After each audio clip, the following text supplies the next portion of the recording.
Il est très probable que vous ayez déjà entendu parler de l'esprit de Jézabel au moins une fois dans votre vie. La grande majorité des gens croient que cet esprit est lié uniquement au péché de prostitution et de perversion. Mais en fait, ce n'est pas seulement cela.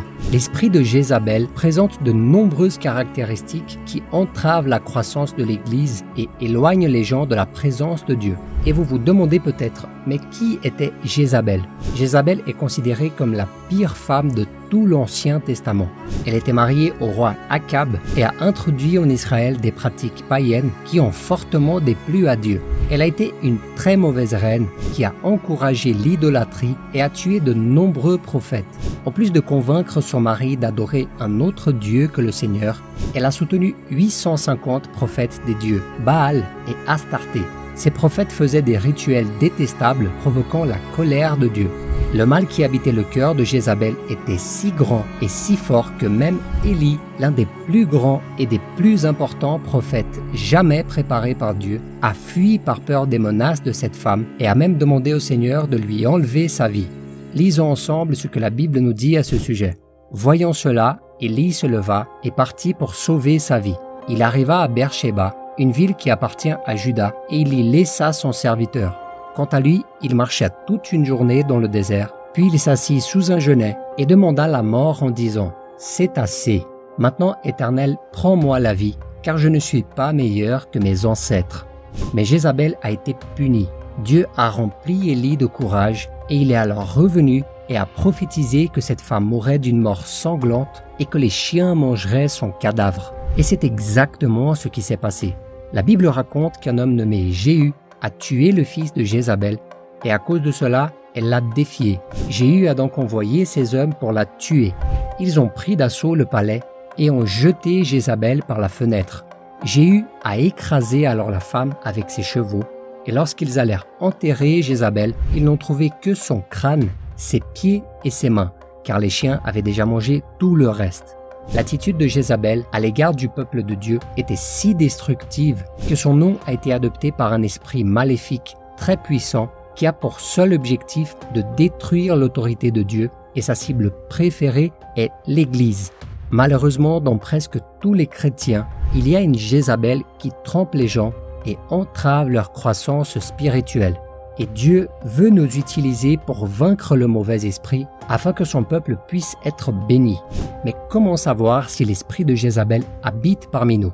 Il existe certaines caractéristiques qui peuvent indiquer l'existence d'une Jézabel dans votre église. Et la première est la prostitution. Dans le livre de Rois, le chapitre 9 nous apprend que Jézabel était une femme vaniteuse, habituée à conquérir ses intérêts par la séduction. Dans la Bible, le terme prostitution a le sens d'infidélité, tant conjugale que spirituelle. Quand une personne n'est pas fidèle à Dieu, elle se prostitue, car Jésus a dit que personne ne peut servir à deux maîtres.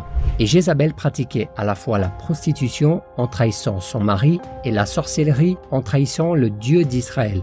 L'esprit de Jézabel pénètre dans les églises par les personnes qui ne mènent pas une vie sainte. C'est pourquoi les pasteurs et autres dirigeants doivent faire très attention à qui ils mettent devant l'autel pour exercer leur ministère. Mes frères, je sais que nous sommes tous imparfaits et pécheurs. Il n'y a aucun doute à ça. Mais la personne qui est en charge de n'importe quel ministère de l'Église doit avoir sa vie dans la sainteté.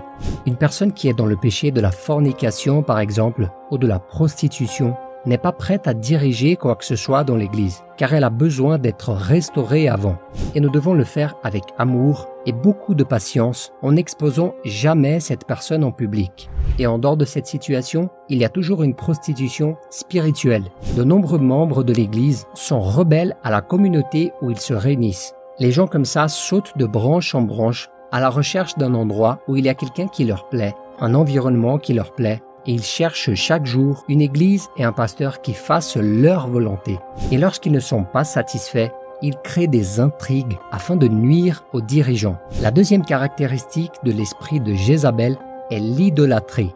La Bible nous dit que Jézabel adorait les idoles et avait une armée de prophètes avec plus de 850 hommes soutenus par elle pour adorer des dieux étrangers. Aujourd'hui, nous voyons rarement ce genre de pratique, mais l'idolâtrie va bien au-delà de l'adoration aux images gravées. L'idolâtrie est tout ce qui prend la place de Dieu dans notre cœur car le Seigneur devrait être la priorité dans notre vie. Par exemple, mes frères, il existe aujourd'hui dans le monde des gens qui se disent chrétiens, des personnalités comme des chanteurs ou des pasteurs aussi qui se distinguent davantage par leur charisme et leur talent que par leur foi en Jésus. Et c'est là que l'esprit de Jézabel agit. Il amène les gens à adorer ces célébrités de l'Évangile plus que le Seigneur lui-même. Et c'est quelque chose que Dieu déteste. La troisième caractéristique que l'esprit de Jézabel est présent est la manipulation. Jézabel était manipulatrice. En d'autres termes, elle voulait que tout soit à sa manière, au point de convaincre son mari d'abandonner le Dieu d'Israël et d'adorer le Dieu Baal. En plus de ça, elle était très jalouse, au point qu'une fois, elle a monté un mensonge pour tuer un homme nommé Naboth, juste parce que son mari voulait ses terres. Donc elle a pris la vie et la propriété d'un homme innocent. Une personne manipulatrice ment pour obtenir ce qu'elle veut, trahit ou poignarde les autres dans le dos et se venge de tous ceux qui ne veulent pas faire sa volonté.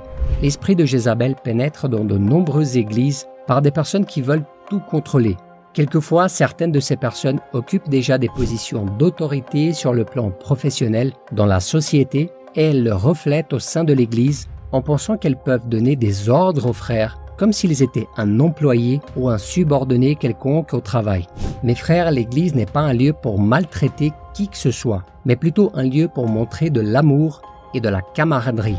Et si quelqu'un a un titre de pouvoir dans la société, que tout ça reste à l'extérieur, car dans l'Église, nous sommes tous des frères et sœurs, et nous devons nous servir les uns aux autres dans l'amour, comme l'apôtre Paul l'a dit au chapitre 5 des Galates. Nous devons donc être très prudents lorsque nous mettons à la tête d'une organisation quelqu'un qui ne traite pas bien ses frères. Et enfin, la quatrième caractéristique de la présence de l'esprit de Jézabel est la persécution. Cette femme a persécuté les prophètes de Dieu au point que beaucoup ont dû se cacher pour ne pas être tués. De nombreux prophètes ont été morts à cause de Jézabel et Élie lui-même a été menacé par elle. L'une des raisons de cette persécution est que les prophètes de l'époque disaient la vérité et non ce que Jézabel et son mari voulaient entendre. De la même manière, l'esprit de Jézabel peut être vu dans les églises où les gens sont persécutés par leurs propres frères.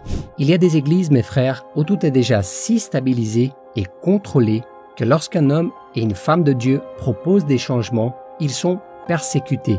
Et mes frères, faire face à la persécution externe de personnes ou de situations qui viennent de l'extérieur de l'Église est quelque chose de normal. Mais l'esprit de Jézabel agit au sein de l'Église. C'est une stratégie de l'ennemi pour affaiblir le peuple de Dieu. Car Jésus a dit « Tout royaume confronté à des luttes internes est dévasté, et aucune ville ou famille confrontée à des luttes internes ne peut subsister. » Soyez donc très prudents avec les personnes qui disent du mal des autres frères ou qui persécutent les dirigeants et les membres, car elles sont probablement utilisées par l'esprit de Jézabel.